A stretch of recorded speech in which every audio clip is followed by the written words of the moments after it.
এদিকে আগামীকাল দুপুরে দেশে ফিরবেন ডক্টর মোহাম্মদ ইউনূস। এরপরই মূলত তাকে প্রধান করে অন্তর্বর্তীকালীন সরকার গঠনের যে সিদ্ধান্ত তা বাস্তবায়ন হবে।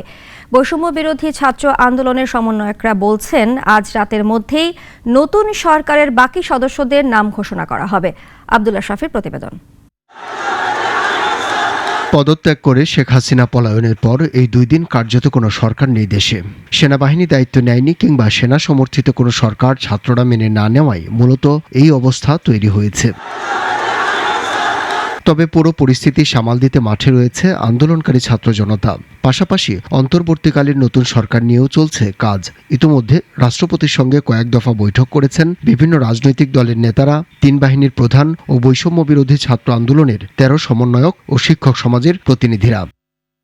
আলোচনা শেষে সবাই একমত যে শিক্ষার্থীদের প্রস্তাবনা অনুযায়ী নোবেল বিজয়ী ডক্টর ইউনূসকে প্রধান করে গঠিত হবে অন্তর্বর্তীকালীন সরকার।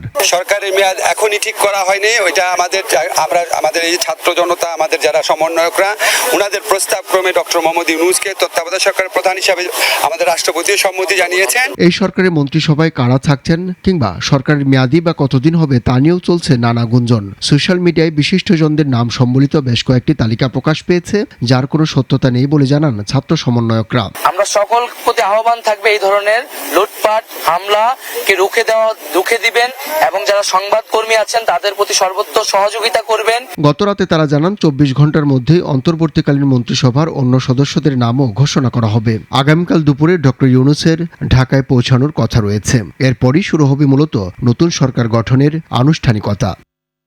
আব্দুল্লাহ শাফি, নাগরিক, ঢাকা।